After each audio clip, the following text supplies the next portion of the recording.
have a bad habit when it comes to watching anime. Anytime I see a show with more than 4 words in the title, I immediately discount it as isekai trash. And I would call this a bad habit because I don't have the strongest foundation for it. And sometimes when you dismiss a show out of hand, you miss out on the chance to watch something you may have really enjoyed. This almost happened to me with the past anime season with the show I'm in Love with the Villainess, something that didn't even register on my radar because, again, it had more than 5 words in the title. It must be isekai trash. I only watched I'm in Love with the Villainess because I saw a funny tweet about it, and I wanted to see what the tweet was referencing. I didn't go into it with any high expectation. This lack of expectations made it all the sweeter when the show proved to be something that I really, really enjoyed and ended up coming back to each week. While I was watching I'm in Love with the Villainess, I found that the show had 2 distinct strengths. One that hooked me in the show, and one that kept me invested. These strengths were its sincerity and the character of Claire. So today I'm going to take just a few minutes to talk about what it was that I liked so much about this romance anime. The first thing you notice about Villainess is the sincerity. Our protagonist is an overworked office worker whose only refuge from the stresses of her life is a fantasy dating sim in which the object of her affections is not one of the 3 romanceable princes, but Claire, the villainess seeking to undermine the commoner protagonist who dares breathe the same air as the nobility. Villainess wastes no time.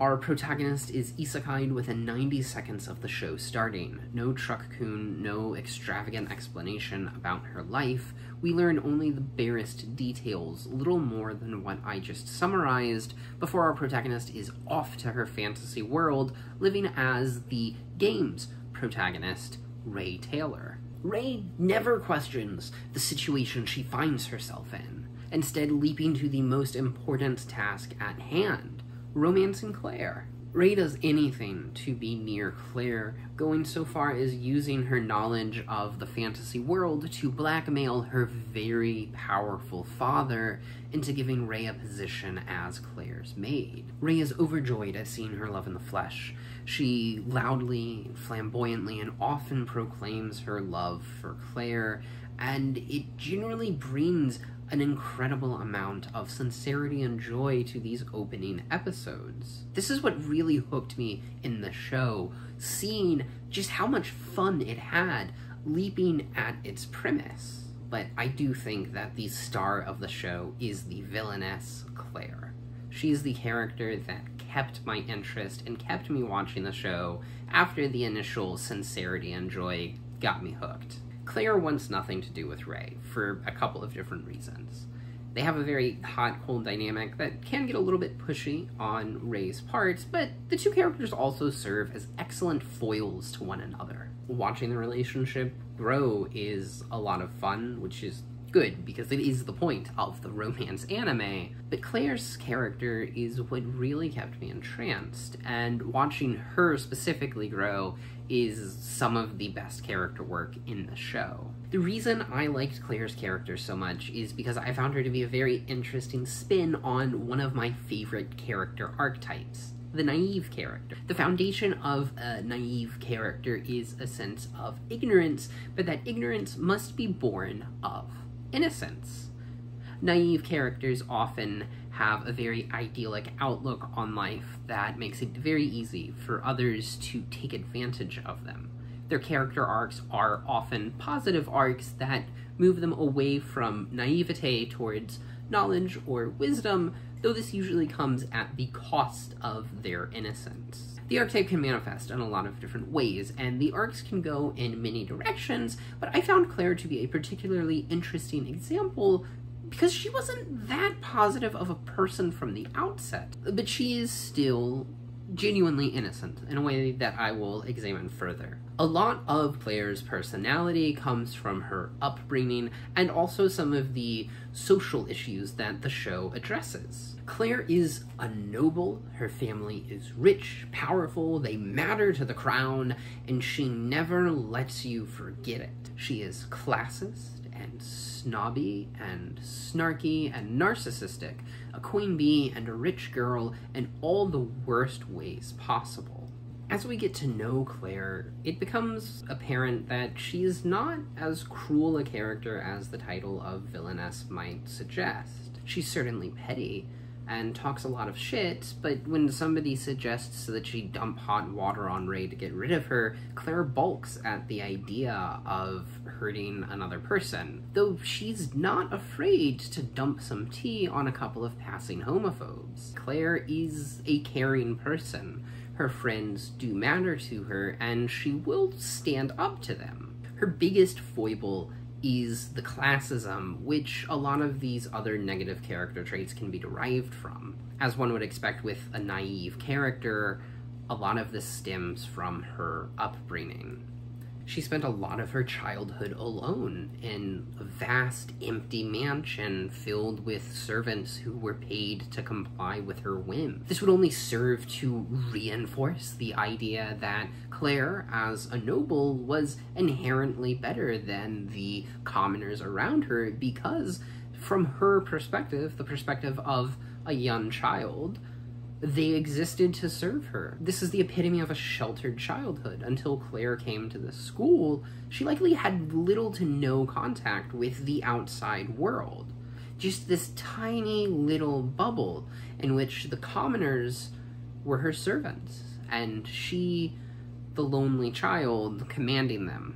Claire frequently references the difference between her status and Ray's. She often calls Ray commoner instead of using her name. She alludes to Ray being a possession of hers because she's Claire's maid, and also uses it as a rebuttal against Ray's advances. One of Claire's most common phrases that she uses to turn Ray aside is, "I'm a noble and you're a commoner." This phrase is very important to Claire's character because her relationship to it changes over time. It becomes a motif through which we can measure Claire's character growth. While none of this sounds particularly innocent, the innocence comes from the circumstances surrounding Claire's views, namely how they are derived from her childhood.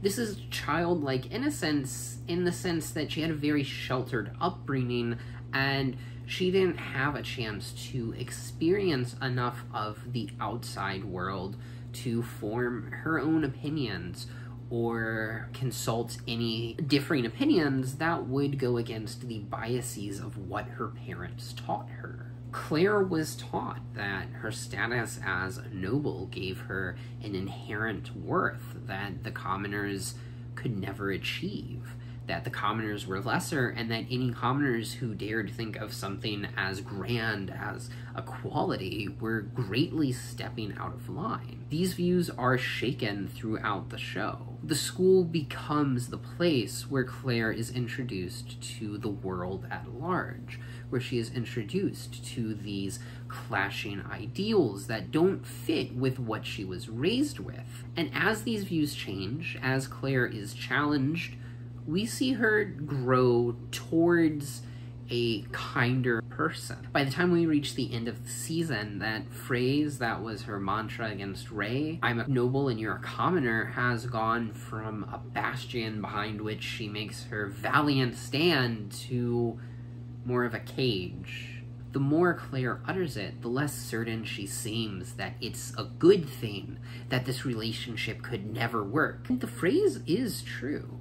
In addition to the blatant classism, the fantasy world is also homophobic. But there is no way a relationship between Ray and Claire would be considered legitimate in the eyes of society. This is what Claire has always been saying with this phrase. She is reinforcing these societal ideals that have been impressed on her. I am a noble and you are a commoner. It will not work, and this is the way of the world, and because this is the way the world is, it is inherently just. That's Claire's perspective, but that perspective changes every time she utters it, until we reach the end of the season, And it seems to bring her more despair than any sense of satisfaction or righteousness. Claire doesn't break away from society in the season finale, or shirk it, or decry it in any meaningful manner, but her feelings have certainly changed. Coming to the school and meeting people who were not her servants, stepping outside the mansion she grew up in, and coming to understand that perhaps the society is not just because it benefits her, that perhaps her parents weren't correct, that perhaps she does not have a self-worth greater than others, that perhaps, just maybe, the fact that societal standards would forbid this relationship from ever being a thing is not a society worth upholding. Now, it's not as blatant as any of that, but this is just the beginning of Claire's arc, and I think these changes especially help cement her as an innocent character. These misguided views are not as idyllic as we typically see with this archetype, but they're derived from a childhood innocence born of a sheltered childhood that gave her very little experience with the complicated realities of the world beyond her mansion. The season doesn't end with Claire attempting to make social change. It doesn't end with her becoming an activist or anything so grand. It ends with her first steps away from naivete and towards wisdom and knowledge about the world, and maybe how she can work to make it a better place.